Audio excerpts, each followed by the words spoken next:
haber contribuido para el arresto por parte de la justicia de Estados Unidos de la Barbie,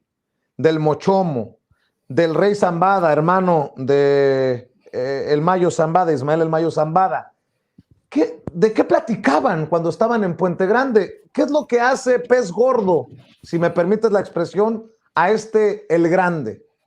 Bien fácil. Bueno, te pongo el antecedente, mi querido Vicente, y en alguna ocasión también lo comentábamos. Cuando estábamos en prisión, yo estuve en la cárcel federal de Puente Grande y me tocó estar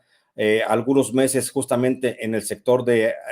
tratamientos especiales de la cárcel federal de Puente Grande, donde estaba el Grande, y el Grande pues era prácticamente el rey de la prisión, porque separaba la prisión al momento en que él se movilizaba. ¿De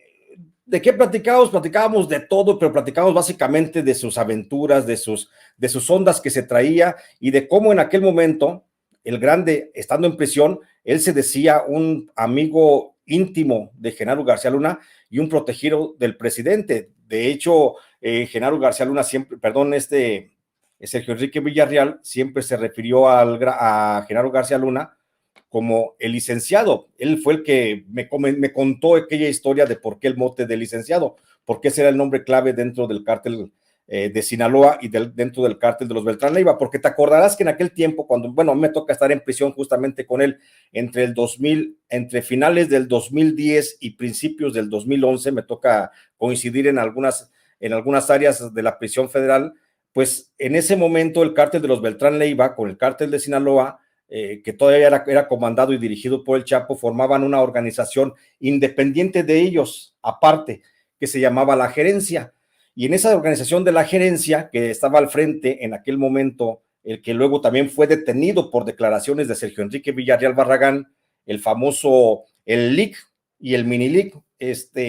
los Damaso López Núñez y Damaso López Serrano. Ellos eran los que se encargaban justamente de la gerencia. Y ahí contábamos, mi querido Vicente, ahí contábamos en la prisión, ahí me contaba y yo escuchaba las pláticas, y ahí yo le preguntaba y ahí me respondía, y ahí hacíamos la tertulia de la plática, pues porque justamente estábamos encerrados las 24 horas del día, no teníamos mucha cosa que hacer. Él sí salía, él sí lo sacaban al comedor a comer tranquilamente, lo regresaban, si le dolía la cabeza, pues lo sacaban a enfermería, regresaba ya con algún medicamento y ahí estaba. Si él quería llamar por teléfono, pues lo sacaban de la celda y lo ponían al teléfono, pero al resto de la población penitenciaria, pues nos tenían mordiendo rejas completamente. Pero lo que platicábamos eran justamente esas historias de relación que tenía Sergio Enrique Villarreal Barragán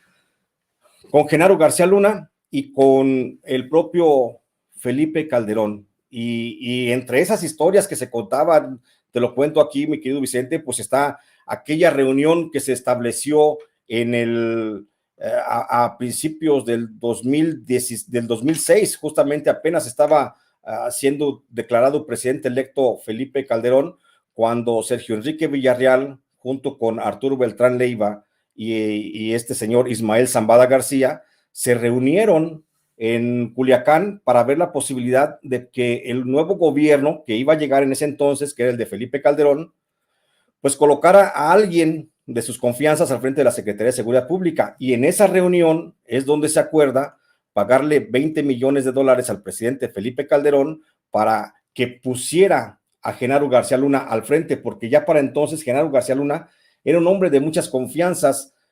para el cártel de los Beltrán Leiva y del cártel de Sinaloa, concretamente para la gerencia, que te digo. Y entonces eso es lo que platicábamos. Ahí se cuenta esa historia de que Genaro García Luna pues fue invitado por Felipe Calderón a formar parte de su gabinete como secretario de Seguridad Pública, pues nada menos que a petición del cártel de los Beltrán, del de Sinaloa y de la gerencia. Y ese fue el pago. ¿Por qué se volvió el hombre de confianza, o este pez tan gordo? ¿Por qué se vuelve el grande dentro del gobierno de Felipe Calderón? Pues por una sencilla razón. Un hermano de Sergio Enrique Villarreal Barragán, de nombre Alonso, está casado con una hermana del senador Anaya, de que fue senador por el estado de Coahuila, del senador panista Guillermo Anaya, y Guillermo Anaya era compadre pues, y además de los hombres de confianza del presidente Felipe Calderón. Eso es lo que lo hace convertirse en un hombre de mucha confianza, porque a través de Guillermo Anaya, Sergio Enrique Villarreal Barragán es el que se convierte en el interlocutor de las políticas públicas de combate al narcotráfico del gobierno federal con los grupos del narcotráfico, principalmente los Beltrán Leiva y el cártel de Sinaloa, pues que él estaba también coordinado en esa estructura. Por eso Sergio Enrique Villarreal llega a conocer a plenitud cómo estaba todo el entramado de corrupción de la Secretaría de Seguridad Pública de Genaro García Luna, porque él era parte de eso y estaba cerca del presidente de la República gracias a su hermano, que era cuñado de Guillermo Anaya, que era compadre del presidente Felipe Calderón. Esa es la razón por la que Sergio Enrique se convierte en ese pez tan grande y hoy en una figura tan importante para el gobierno de Estados Unidos, para comenzar a escudriñar en el pasado de cómo se dieron esas relaciones del narcotráfico. Recordemos que también Sergio Enrique Villarreal Barragán pues fue comisionado prácticamente por el presidente de la República, Felipe Calderón, y esto te digo, palabras de él, palabras contadas por él, cuando estabas justamente en el área de tratamientos especiales de la cárcel federal de Puente Grande, palabras contadas por él, le encargó que hiciera un solo cártel a nivel nacional para poder pacificar al país, para poder entregar cuentas alegres, mientras se decía que se estaba combatiendo a la delincuencia a través de la famosa guerra contra el narcotráfico, pero Sergio Enrique Villarreal estaba tratando de negociar con los principales jefes de los principales cárteles, y te hablo del cártel de los Arellano Félix, el cártel de Juárez, los cárteles de Michoacán, como los Caballos Templarios y La Familia, con los Zetas y con los Golfos. Estaba tratando de llegar a un gran acuerdo para hacer una sola organización criminal que estuviera controlada y comandada justamente desde Los Pinos entonces. Así. A ver, entonces te